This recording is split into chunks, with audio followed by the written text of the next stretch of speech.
श्रवण संस्कृति के उन्नायक प्रातः स्मरणीय आचार्य भगवंत विद्यासागर जी महामुनिराज की जय जय जय जय। बोलिए गुणायतन प्रणेता शंका समाधान करता भावना योग प्रवर्तक तरुणाई के प्रखर वक्ता पूज्य मुनिवर श्री प्रमाण सागर जी महाराज की जय जय जय। मुनि संघ की जय जय जय।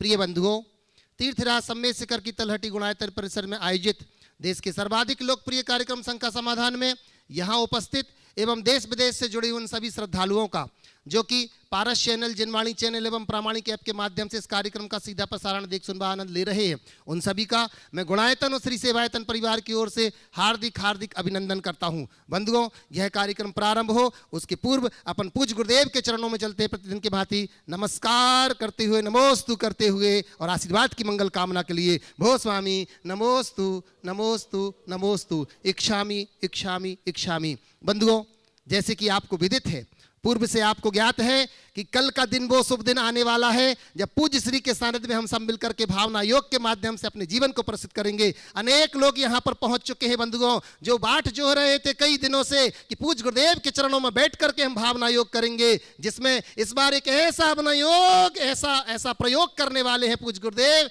जो प्रयोग हमारे जीवन को परिष्कृत करेगा। बंधुओं, वो समय आप देखेंगे। कल प्रातःकाल 5 बजे से शिविर का उद्घाटन होगा और शिविर के उद्घाटन करता होंगी हमारे बीच में हमारी अग्रजा आदरणीय सुनीता दीदी जी वासा वाली, जिनके माध्यम से शिविर का उद्घाटन होगा। बंधुओं, आप सभी लोग यहाँ पर अपना मन बना करके आ चुके हैं। आप देखिएगा इन 3 दिवसों में आप वो पाएंगे जो आने पिछले 3 जन्मों में भी हम नहीं पा पाए होंगे। बंधुओं, वह दिन आएगा। बंधुओं, चलिए चलते हैं अपन पूज्य गुरुदेव के चरणों में, जिन्होंने असंख्य भव्य जीवों को शंकाओं की नदी में जो बह रहे हैं उन्हें समाधान की नौका दी, उनके चरणों में चलते हैं अपन। उसके पूर्व बंधुओं, हमारे बीच में एक ऐसे व्यक्तित्व यहाँ पर उपस्थित हैं जिनका अभिनंदन करने के लिए मैं यहाँ पर बुला रहा हूँ। हमारे बीच में श्रीमती बबीता जी पाटनी भोपाल से और श्रीमती वंदना जी छावड़ा सूरत से है। मैं निवेदन करता हूँ मंच के ऊपर आए और इनका अभिनंदन करने के लिए मैं आरती जी कन्नौज से निवेदन करता हूँ, कृपया आए और इनका अभिनंदन करेंगे। जोरदार तालियों के साथ हम इनका अभिनंदन करते हैं। मैं निवेदन कर रहा हूँ, आइएगा। श्रीमती बबीता जी पाटनी भोपाल से, श्रीमती वंदना जी छावड़ा सूरत से हमारे बीच में है, आए और इनका अभिनंदन करने के लिए श्रीमती आरती जी कन्नौज से हमारे बीच में है। जोरदार तालियों के साथ हम इनका अभिनंदन करते हैं। और इसी के साथ बंधुओं, प्रथम प्रश्न के लिए तैयार रहेंगे हमारे बीच में गुणायतन की ट्रस्टी श्री दीप्ति जी जैन इंदौर से सुभाषिनी जी। मैं निवेदन करता हूं प्रथम प्रश्न के लिए वो तैयार रहेंगे। लीजिएगा, पुनः एक बार कर्ता ध्वनि से हम इनका अभिनंदन करते हैं। बंधुओं, प्रथम प्रश्न के लिए तैयार निवेदन कर रहा हूं दीप्ति जैन इंदौर से सुभाषिनी जी गुणायतन ट्रस्टी। और इसी के बाद तैयार रहेंगे श्रीमान अरविंद जी, अनीता जी, संध्या जी ललितपुर से हमारे बीच में हैं। आइए, पहुंचे अरविंद जी। और अरविंद जी के साथ ही तैयार रहेंगे इसके बाद हमारे बीच में हरसुख भाई जी ठक्कर राजकोट से हमारे बीच में हैं।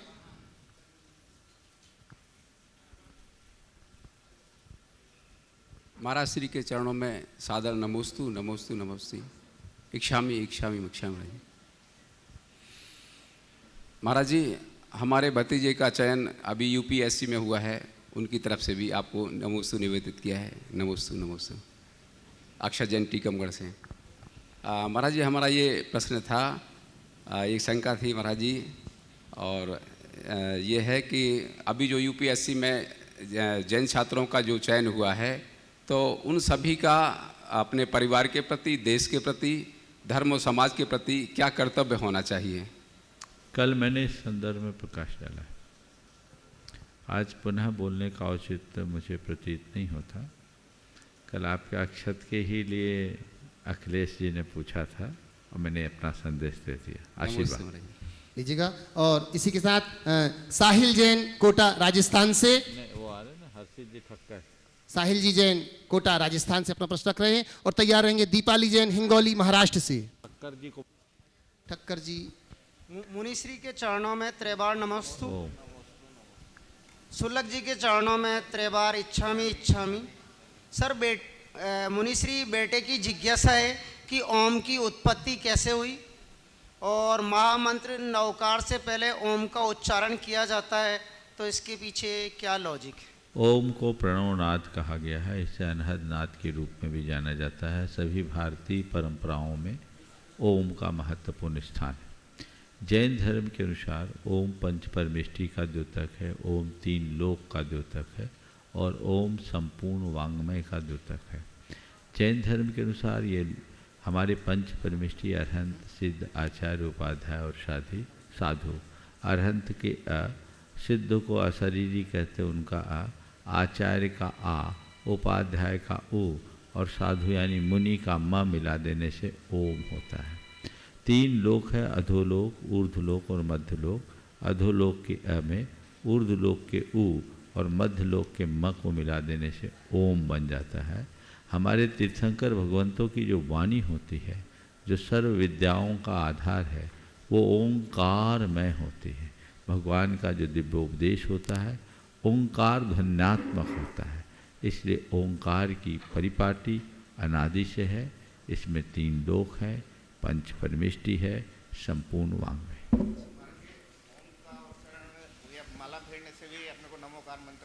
ओम, ओम के जाप भी कर सकते हैं, ओम का ध्यान भी कर सकते हैं, ओम को अन्य मंत्रों में लगा करके भी प्रयोग कर सकते हैं। हाँ, ठक्कर जी। हरसुख भाई ठक्कर जी राजकोट से, और इसी के बाद मैं निवेदन करूंगा डॉक्टर नवीन जी, बिटिया कुमारी देशना जैन भोपाल से, योगाचार्य। नमोस्तु गुरुदेव, नमोस्तु गुरुदेव, सबको क्षमा। मैं सुबह ठक्कर राजकोट से आया हूँ। मैं जैन नहीं हूँ। 4 साल से आपको टीवी में देख रहा हूँ। पटना में भी आया था, रामगढ़ में भी आया था, आज वो शिविर में भी मैं ज्वाइंट हुआ हूँ। मेरा शंका यह है, व्यक्ति को समय को बर्बाद करने के लिए कोई खास कोशिश नहीं करनी पड़ती है। 1 घंटा ही होता है, एक घड़ी का सत्य है, लेकिन घड़ी का सत्य कभी जीवन का सत्य नहीं हो सकता है। तो हमें क्या सोचना चाहिए? बिल्कुल, समय बर्बाद करने के लिए कुछ नहीं करना पड़ता, और 1 घंटा ही होता है, ये घड़ी का सत्य है। घड़ी के सत्य को जीवन का सत्य बनाने के लिए हमें क्या करना चाहिए? बस ये समझ लो कि बीती हुई घड़ी लौट कर नहीं आएगी, इतनी बात की समझ आ जाए तो हम घड़ी के सत्य को जीवन का सत्य बना सकते हैं। मनुष्य के साथ सबसे बड़ी विडंबना ये है कि वह अपने बीतते हुए क्षण का मूल्यांकन नहीं करना जानता, पूरा जीवन बर्बाद कर देता है। समय किस भांति बीतता है पता ही नहीं।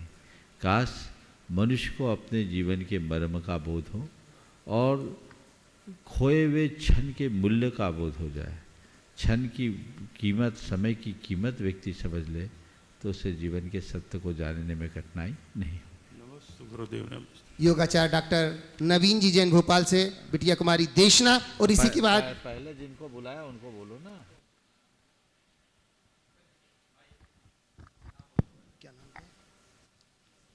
आइए, अपना नाम बोलो। मेरा नाम दीपाली जैन, महाराष्ट्र हिंगोली से।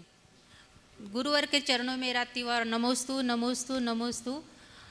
शुल्लक जी महाराज जी को त्रिवार इच्छामि इच्छामि इच्छामि। गुरुवर, मेरा प्रश्न ये है कि माला फेरते समय आंखें बंद रखनी चाहिए या खुली रखनी चाहिए? देखो, अगर भगवान को आंखों में बसा सको तो आंखें खोल के रखना चाहिए, और आंखों में अगर कोई और डोलने लगे तो आंखें बंद कर लेना चाहिए। चलिए, नमोस्तु महाराज। लीजिएगा। और डॉक्टर नवीन जी भोपाल से, और इसी के बाद निवेदन करूंगा अखिलेश जी सतभैया टीकमगढ़ से, गुणायतन ट्रस्टी। नमोस्तु महाराज श्री। महाराज श्री, मेरा आपसे यह प्रश्न है कि जैसा कि सभी को विदित ही है कि जो हमारा यह भारत देश है, ये कुछ समय पहले ब्रिटिशर्स के हाथ में था, ब्रिटिशर्स के राज में था, परंतु उससे पूर्व मुगलों के राज में था। तो मुझे यह लगता है कि जो हमारा भारत देश है, यह मुगलों के और ये ब्रिटिशर्स की वजह से ही आज़ाद हुआ है, क्योंकि मुगलों के टाइम पे हमारे भारत देश में सती प्रथा थी और बहुत सारी ऐसी प्रथाएं चलती आ रही थी। परंतु ब्रिटिशर्स के आने की वजह से हमारे जो भारत देश की महिलाएं हैं, उन्हें बाहर आने का मौका मिला, उन्हें आगे बढ़ने का मौका मिला। तो इसके बारे में आपकी क्या विचारधारा है? कि तुम्हारा अपना दृष्टिकोण अपनी जगह सही है, लेकिन किसी भी बात को केवल एक दृष्टि से देखना उचित नहीं।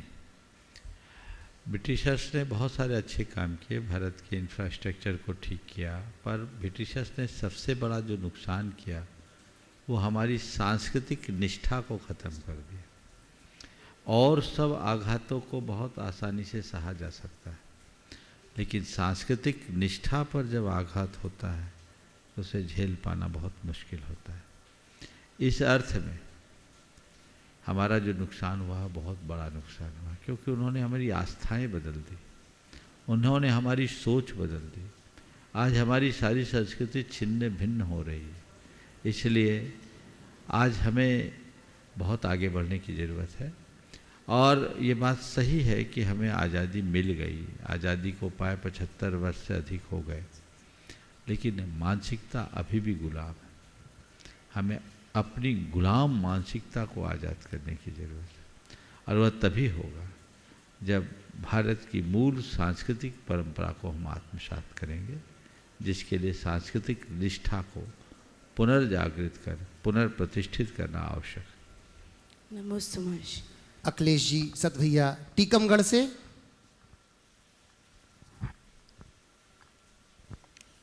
गुरुदेव के चरणों में दरबार नमोस्तु, शुल्लक जी के चरणों में इच्छामी इच्छामी इच्छामी। गुरुदेव, प्रश्न जो है डॉक्टर अल्पना गांधी मंदसौर का है। वो दरबार नमोस्तु करते हुए पूछ रही हैं कि जैन धर्म के अनुसार देह जान से अहिंसा व्रत का पालन होता है या उसमें दोष लगता है? देखिए, देह दान का जहाँ तक सवाल है, जो हमारा है ही नहीं हम उसे क्या दें? दान लोक में कह रहे हैं, पर दान की मूल अवधारणा से इसका कोई संबंध नहीं। जो अपना है उसके त्याग का नाम दान है, और जो जीवित अवस्था में दिया जा सके वो दान है। मुर्दे की बात जैन धर्म में नहीं की जाती। जहाँ तक देह दान की बात है, इसे पुण्य पाप से जोड़कर देखने का औचित्य नहीं है, क्योंकि मरणोपरांत व्यक्ति के शरीर को तो लोग ऐसे भी छिन्न भिन्न कर देते हैं, दाह संस्कार करके नष्ट कर देते हैं। तो यदि ऐसा शरीर किसी के पढ़ाई लिखाई समझने के काम में आए तो उसके निषेध का औचित्य नहीं दिखता। मरने के बाद आपको जिस रीति से संस्कार करना है आप कर सकते हैं, लेकिन कुछ लोगों का ऐसा कहना है कि आज के समय टेक्नोलॉजी इतनी एडवांस हो गई कि शरीर के संरचना की कोई ज़्यादा आवश्यकता नहीं है। सब मॉडल्स के माध्यम से, कंप्यूटर के माध्यम से बहुत आसानी से सिखाया पढ़ाया जा सकता है। इसलिए अगर किसी को देहदान देने की इच्छा है तो उसका अपना व्यक्तिगत निर्णय है, न मैं इसमें अपनी ओर से कोई सम्मति दूंगा और न ही मेरी इसमें कोई असहमति। नमोस्तु महाराज, नमोस्तु। बंधुओं, हमें बड़ी प्रसन्नता है गुणायतन के आवाहन पर अनेक लोग गुणायतन की सदस्य योजनाओं से एवं जो यहाँ निर्माण हो रहा है उस निर्माण योजनाओं से जुड़ रहे हैं। आज हमारे बीच में एक ऐसे सदस्य उपस्थित है बंधुओं जो स्तंभ से आज ट्रस्टी के रूप में, संस्थापक सदस्य के रूप में जुड़े हैं। बड़े सम्मान के साथ आज मैं उन्हें मंच पर बुलाता हूँ। श्रीमती सुभाषिनी जी जैन, धर्मपत्नी स्वर्गीय गुलजारी लाल जी जैन, श्री अर्पित जैन, कुमारी दीप्ति जैन इंदौर से हमारे बीच में है। जोरदार तालियां बजाकर हम उनका अभिनंदन करते हैं। निवेदन कर रहा हूँ मंच के ऊपर आए और आज इनका अभिनंदन करने के लिए हमारे बीच में राजेश जी जैन पूना से और अनूप जी जैन प्रयागराज से मैं निवेदन करता हूं आए और इनका अभिनंदन करेंगे। जोरदार कट्टर ध्वनि से अभिनंदन करते हैं हम। श्रीमती सुभाषिनी जी जैन, धर्मपत्नी स्वर्गीय गुलजारी लाल जी जैन, श्री अर्पित जी जैन, कुमारी दीप्ति जैन इंदौर से कृपया ऊपर मंच के ऊपर आए और अभिनंदन कर रहा है गुणायतन परिवार इनका। आइएगा, ऊपर आइएगा।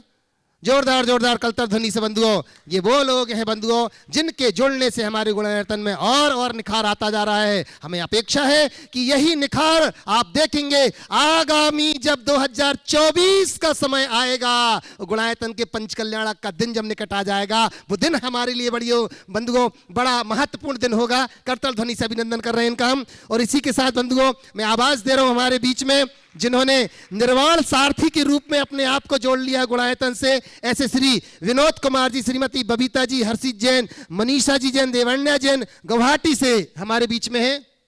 मैं निवेदन करता हूं मंच के ऊपर आए। चुल्लक आदर्श सागर जी महाराज के परिवार से हैं, कृपया मंच के ऊपर आइएगा। जोरदार जोरदार करता ध्वनि से हम उनका भी अभिनंदन करते हैं। श्री विनोद जी, श्रीमती बबीता जी, हर्षित जैन, मनीषा जैन, देवण्या जैन गुवाहाटी से हमारे बीच में है, और इनका अभिनंदन करने के लिए मैं बड़े सम्मान के साथ आवाज दे रहा हूं हमारे बीच में गुणायतन के ट्रस्टी अनुजी अजमेरा गया से और सुनील जी रारा डाल्टनगंज से हमारे बीच में है। कृपया आए और हमारे नए निर्वाण सारथी का अभिनंदन कर रहे हैं। जोरदार जोरदार कलतर ध्वनि से हम अभिनंदन करते हैं। आइएगा विनोद जी, बबीता जी मंच के निकट आए, पूज्य श्री के चरणों में वंदन करके आशीष पा रहे हैं। बंधुओं, मैं आपसे कह रहा था कि 2024 का जो समय होगा वो हम सबके लिए बड़ा महत्वपूर्ण होगा। 24 तीर्थंकर जैसे हमारे इस जैन धर्म में हम लोग माने हैं, और 2024 का समय भी हमारे लिए बड़ा महत्वपूर्ण होने वाला है, क्योंकि पूज्य श्री के सानिध्य में अनेक वर्षों से लोगों ने जो अपनी भावनाएं लगा करके रखी हैं, मन बना कर रखा है कि हमें गुणायतन में पंचकल्याणक में शामिल होना है। बंधुओं, वो दिन बहुत जल्दी होगा।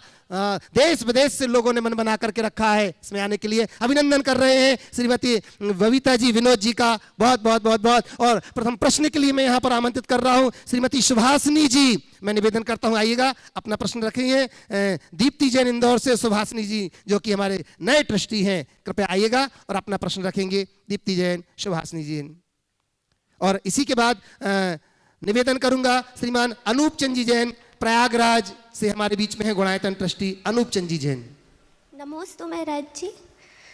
महराज जी, अपने अंदर जो विचार चलते हैं उनको अपने अंदर जो विचार चलते हैं उनको शून्य कैसे करा जाए?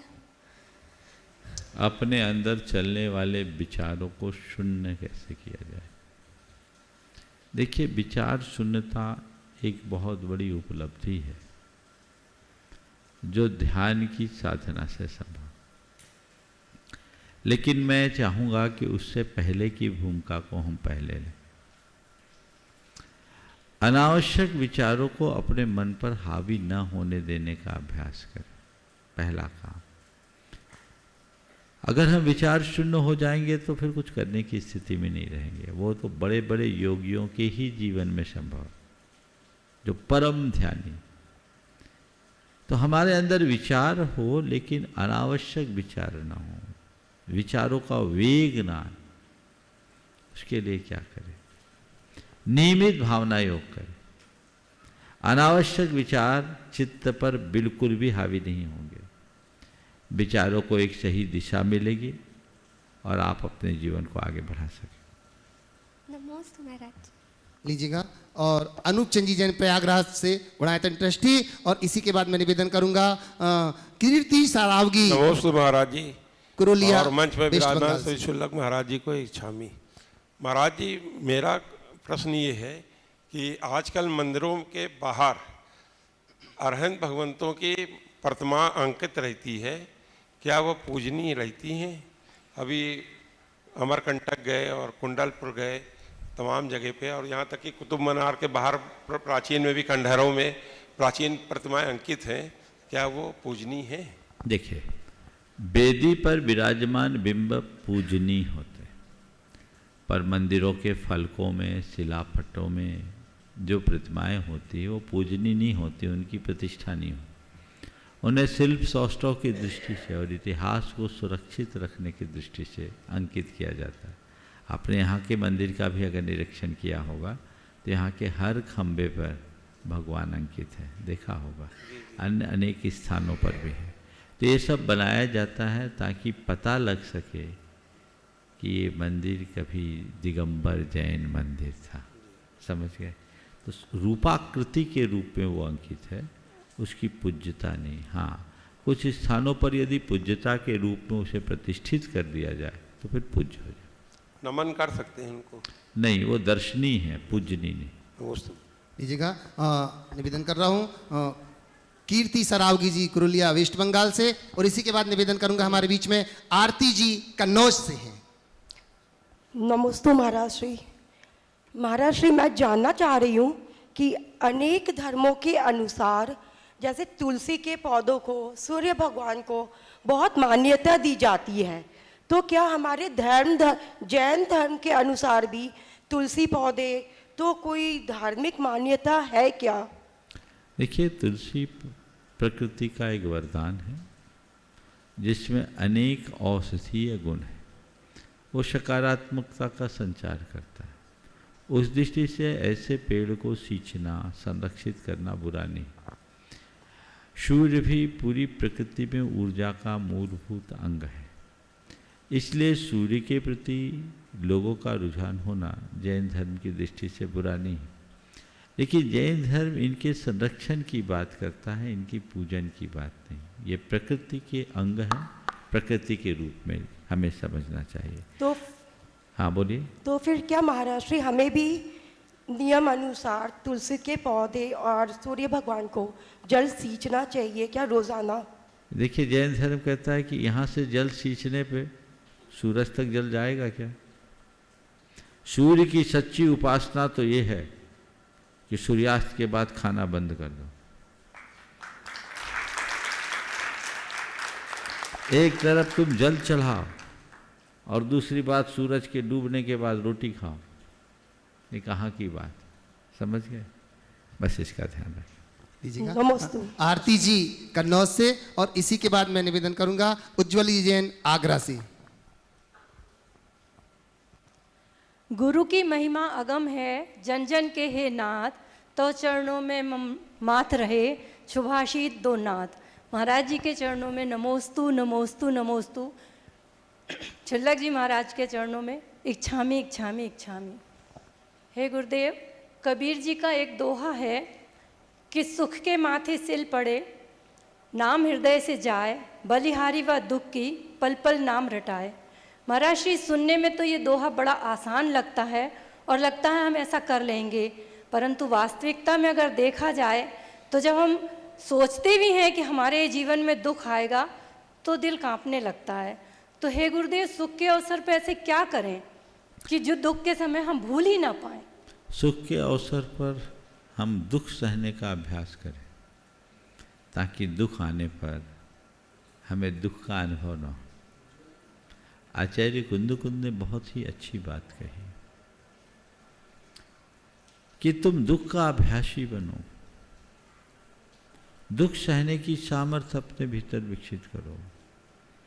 सामान्य व्यक्तियों की बात तो जाने दीजिए, हम मुनियों के लिए कहा अदुख भाविदम नानम दूहे जादे विनश्यदे तम्हा जहा बलम जोई भाव दुखस्य भावना। बिना दुख से प्राप्त किया गया ज्ञान दुख आने पर विलीन हो जाता है, नष्ट हो जाता है। इसलिए हे योगी, तुझ में जब तक बल है दुख की भावना भा, दुख सहने का अभ्यास कर। एक भरा पूरा परिवार संपन्न व्यक्ति समय समय पर उपवास क्यों करता है? ताकि कभी ऐसी घड़ी आ जाए कि रोटी न मिले तो मन को आकुलता ना हो। सब अनुकूलता होने पर एसी छोड़कर थोड़ी देर सूरज की तरफ मुख करके सामायिक कर लो। ऐसा अभ्यास साध लो ताकि कभी कठिनाई आए तो तुम्हें उसका एहसास ना हो, चाहे शारीरिक हो या मानसिक। सब प्रकार के दुखों को सहने का अभ्यास बनाना चाहिए। जो सहन करता है वही समर्थ बनता है। हम जितना सहन करेंगे उतना समर्थ बनेंगे। तो ये सही अवस्था में यदि हम अभ्यास करने लगे तो ये दुविधा फिर सामने नहीं आएगी। नमोस्तु गुरु। उज्ज्वल जी आगरा, और अश्वनी कुमार जैन बांसवाड़ा से सूत्रधार सदस्य अश्वनी जी। और मैं निवेदन कर रहा हूं हमारे बीच में बंधुओं, supreme court advocate Vijay ji साधना जी हैं। देख तो लो कौन आ रहा है। अश्विनी आ रहा है, उसके बाद बोला। हाँ, नाम बोलूं पहले से क्यों में रहे, वो पहले से आ जाएं जिससे कि मुझे ये ज्ञात रहे कि आप यहाँ पर उपस्थित हैं। 3 बार नमोस्तु। मेरा प्रश्न गुरुवर ये है कि जो मनुष्य अभी भरत क्षेत्र में है वो ऐसा क्या कर्म करे कि उसका जन्म विदेश क्षेत्र में हो जावे, ताकि वहाँ पे जो हमारे तीर्थंकर भगवान है उनके समूह शरण में दर्शन कर सके। विदेश क्षेत्र में जाने की भावना मत करो, विदेह बनने का प्रयास करो। तुम क्या सोचते हो विदेह में चले जाओगे तो मोक्ष मिल जाएगा? हम तुम अनंतों बार विदेह में पैदा हो चुके। विदेह में भी जितने हैं सब सम्यक दृष्टि नहीं होते, मिथ्या दृष्टियों की भरमार है। वो विदेह का जन्म व्यर्थ है जिसमें सम्यक न हो, और ये पंचम काल के भरत क्षेत्र का जन्म सार्थक है जिसमें सम्यक की प्राप्ति है। सही मार्ग को प्राप्त कर लो, विदेह जाने की सोचना बंद करो, विदेह बनने का रास्ता अंगीकार करो, जीवन तब तरे। नमस्ते गुरु। लीजिएगा। उज्जवल जी पहुंचे क्या? नहीं। अच्छा, विजय जी, साधना जी दिल्ली से सुप्रीम कोर्ट एडवोकेट, और इसी के बाद मैं निवेदन करूंगा बबीता जी भोपाल से, बबीता जी पाटनी, वंदना जी छावड़ा सूरत से। नमोस्तु महाराज श्री, नमोस्तु नमोस्तु। इच्छामी महाराज जी, इच्छामी इच्छामी। महाराज जी, कहीं पढ़ने में आया था कि अगर किस्मत आजमाते हुए थक गए हो तो खुद को आजमाइए, नतीजे बेहतर मिलेंगे। लेकिन मुनिश्री, खुद को भी तो व्यक्ति किस्मत के सहारे ही आजमाएगा।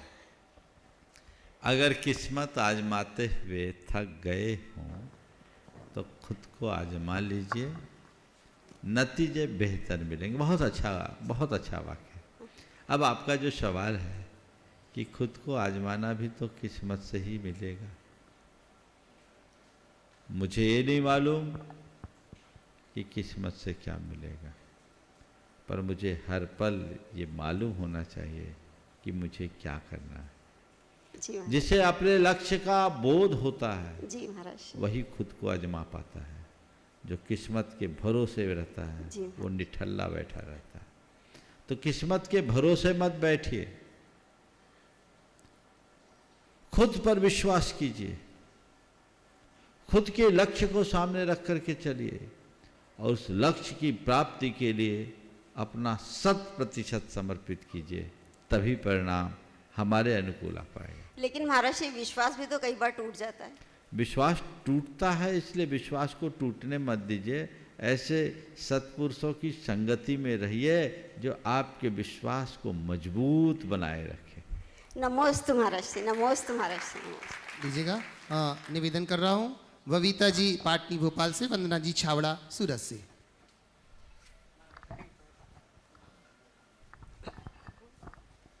महाराज जी, गुरु चरणों में नमोस्तु नमोस्तु नमोस्तु।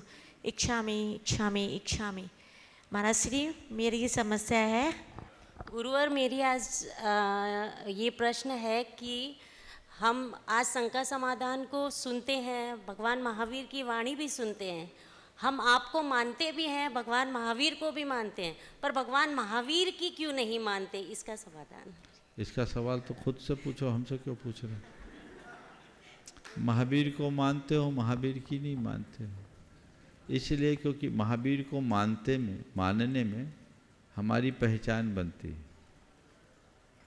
ध्यान से सुनना, महावीर को मानने में हमारी पहचान बनती है और महावीर की मानने में पहचान मिटती है। तुम पहचान बनाने के लिए वह धर्म करते हो, और भगवान महावीर अपनी पहचान मिटाने के लिए धर्म करते हैं। बोले ये जो बाहरी पहचान तुमने बना रखी है उसको मिटाओ, तब तुम निज की वास्तविक पहचान कर पाओगे। तो महावीर की वही मान पाएंगे जो भगवान महावीर की दिशा में चलने के लिए सन्नद्ध हो सकेंगे। ओम।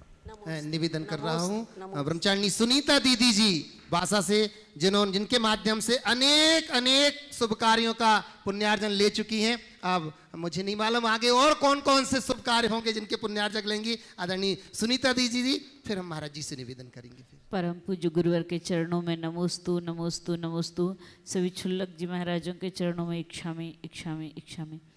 महाराज जी, हमारा अपना क्वेश्चन कहो या हमारा अपना मार्गदर्शन करें कि हम लोग जो शिविर में सुबह से बैठेंगे उस शिविर में हम लोग अपनी कैसी मानसिकता बनाएं और कैसे अपने आप को पूर्ण रूप से तैयार करें कि भावना योग का हम लोगों को फुल लाभ मिले। बहुत अच्छा। देखिए, भावना योग का आज शिविर है, कल से प्रारंभ है। कुछ लोग यहाँ उपस्थित हो गए और सुबह तक सभी आ जाएंगे। आप सबसे पहले ये सोचिए कि भावना योग के शिविर में आए क्यों।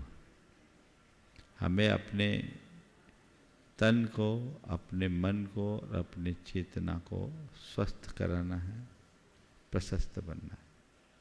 इसके लिए हमें पूरे मनोयोग से जुड़ना होगा। शिविर में आए तो शिविर के कार्यक्रम में एक अनुशासन के साथ है। कल से आपकी दिनचर्या और दिनों से भिन्न होनी चाहिए। प्रातःकाल 5 बजे आपको यहाँ आना है। आपको थोड़ा सा योग कराया जाएगा। 5:30 बजे मैं यहाँ उपस्थित होऊंगा और उसके बाद भावना योग और भावना योग के विषय में कुछ परिचर्चाएँ होगी और उसके बाद सुबह ही उसी समय उसके साथ प्रवचन भी होगा। आपको मालूम पड़ेगा कि ये भावना योग क्या है और भावना योग का हमारे जीवन पर क्या असर पड़ता है। मैं सभी से कहूँगा 3 दिन के लिए अपनी मोबाइल को स्विच ऑफ करके रखें, बिल्कुल संकल्पित हो जाए। बाकी तो मैं कल सवेरे बताऊँगा। 3 दिन हम दीन दुनिया से बेखबर रहें, कोशिश करें मेरा मुझसे संवाद बना रहे। कोई बड़ी चीज़ है क्या? एक बार मैंने ऐसी चर्चा की तो बोला, महाराज जी 3 दिन का उपवास सरल है पर मोबाइल का उपवास बहुत कठिन। कितने आदी हो गए हम। एकदम हटा दीजिए उससे, और जो सूत्र आपको दिए जाए आप उसका अनुभव कीजिए। कोशिश कीजिए, यद्यपि हमने ऐसा नियम तो नहीं बनाया, पर प्रयास कीजिए 3 दिन हमें मौन रहना है। और जिन सूत्रों को, खासकर कुछ आत्म सुझावों को जिनकी चर्चा कल आप सबसे की जाएगी, उनको दिन भर घोटिए, उसको घोटने का प्रयास कीजिए। जो युवा वर्ग के लोग हैं उनसे मैं आहारचर्या के बाद अलग से मिलूँगा। मध्याह्न में भी लोगों को मैं अलग से बातचीत के क्रम में समाधान दूंगा। कुछ लोगों की जो निजी जिज्ञासाएँ हैं उसका भी सॉल्यूशन मिलेगा। कुल मिलाकर इस बार के भावना योग में एक ऐसा प्रयोग होगा जो हर व्यक्ति की जो भी इस जीवन की समस्याएं हैं उसका निदान दिला सके, मिल सके। कोशिश तो थी कि एडवांस कोर्स हम कुछ कराएं, लेकिन जो मुझे जानकारी मिली है, अभी पूरी जानकारी मिल जाएगी, ज़्यादातर लोग पहली बार भावना योग में आने वाले लोग हैं। तो मैं देखूंगा दोनों तरह का रूप होगा। कुछ आगे की भी होगी बात, कुछ बीच की भी बात होगी, लेकिन आपको वह खुराक मिलेगी जो आपके जीवन की दिशा को परिवर्तित करेगी। और यदि नियमित यहाँ से जाने के बाद आप उसका प्रयोग करेंगे तो उसका दूरगामी परिणाम बहुत अच्छा मिलेगा, इसमें कोई संशय नहीं है। तो सभी को अपना उत्साह बना कर रखना चाहिए।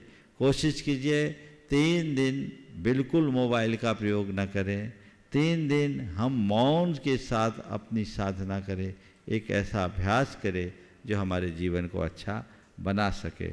आज के सत्र को अधिक विस्तार न देकर, चूँकि आज बारिश हुई है और प्रकृति अनुकूल नहीं है, इसलिए मैं यहीं पर विराम दे रहा हूँ। योगाचार्य जी भी कुछ बोलना चाहते हैं, लेकिन प्रकृति अनुकूल नहीं है, इस कार्यक्रम को यहीं पर विराम दिया जाए। बोलिए परम पूज आचार्य गुरुवर श्री विद्यासागर जी महाराज की जय।